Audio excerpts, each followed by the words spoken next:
Hey guys, welcome back to my channel Sandhyarekha vlogs. ఏంటి ఫిష్లు వెరైటీగా ఉన్నాయి అనుకుంటున్నారా? ఇవి మన గోదావరి సైడ్ ఉన్న వాళ్ళకి తప్పకుండా తెలుస్తాయండి. ఈ చేపలు ఏంటో, వీటిని కట్టెపెరుగులు అంటారు. వీటిని మంటతో కాకుండా పొగతో ఆరుస్తారండి. పొగతో కాల్చడం అనమాట. అటు సైడ్ ఆరుస్తారు అంటారు. సో ఈ చేపల్ని మనం పీల్ చేసుకొని కుక్ చేసుకోవాలన్నమాట. పెళ్ళైన కొత్తలో నాకు అస్సలు నచ్చేది కాదండి. పొగవాసన రావడం వల్ల తినేదాన్ని కాదు. సో తర్వాత నా ఫేవరెట్ అయిపోయింది. పైన తొక్కంతా తీసేసుకొని ఇలా ముక్కలుగా తీసుకొని పక్కన పెట్టుకోవాలండి.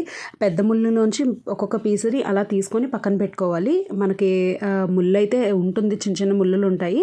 అండ్ పెద్ద ముళ్ళు అయితే తీసేస్తాం. అండ్ ఇక్కడ తలకాయలు కూడా వేసుకోవచ్చు కావాలనుకున్న వాళ్ళు. మేమైతే తినము, అందుకని తలకాయలు తీసేస్తున్నాను నేను. అండ్ 4 చేపలకి ఇన్ని పీసెస్ అయితే వచ్చినాయి.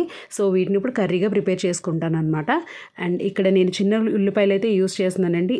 కర్రీకి అయితే చాలా టేస్టీగా ఉంటాయి. అండ్ మా హస్బెండ్ వచ్చేటప్పుడు చిన్న ఉల్లిపాయలు కూడా తీసుకొచ్చారు. ఇప్పుడు నేను వాటిని పీల్ చేసుకొని చిన్న ముక్కలుగా కట్ చేసుకొని రెడీ పెట్టుకున్నాను. ఉల్లిపాయలు, పచ్చిమిరకాయలు, కరివేపాకు అనమాట. ఇప్పుడు ఆయిల్ వేడెక్కిన తర్వాత పచ్చిమిరకాయలు వేసుకొని బాగా ఫ్రై అయిన తర్వాత అందులో ఉల్లిపాయ ముక్కలు, కరివేపాకు కూడా వేసుకుంటున్నాను. ఇవి మంచి గోల్డెన్ బ్రౌన్ కలర్ వచ్చే వరకు బాగా ఫ్రై చేసుకోవాలండి. అండ్ గోల్డెన్ బ్రౌన్ కలర్ వచ్చిన తర్వాత అందులోకి 1.5 స్పూన్ అల్లం వెల్లుల్లి పేస్ట్ అయితే యాడ్ చేస్తున్నాను. తర్వాత ఇందులోకి 1 స్పూన్ జీలకర్ర పొడి కూడా యాడ్ చేసుకుంటున్నాను. ఇందులో మనం ఎలాంటి గరం మసాలా, ఇంకేమీ మసాలాస్ కూడా యూస్ చేయమండి. ఓన్లీ అల్లం వెల్లుల్లి పేస్ట్, జీలకర్ర పొడి మాత్రమే యాడ్ చేసుకుంటున్నాను. అండ్ బాగా పచ్చివాసన పోయే వరకు ఫ్రై చేసుకొని ఉప్పు, పసుపు కూడా యాడ్ చేసుకున్నానండి. అండ్ నేను ఇక్కడ కల్లుప్పు యూస్ చేస్తున్నాను. కల్లుప్పు వేస్తేనే చాలా టేస్టీగా ఉంటుంది కర్రీ. అండ్ తర్వాత ఇందులోకి 1.5 టేబుల్ స్పూన్ కారం కూడా యాడ్ చేసుకుంటున్నానండి. దీనికి కారం కూడా ఎక్కువ పట్టదు.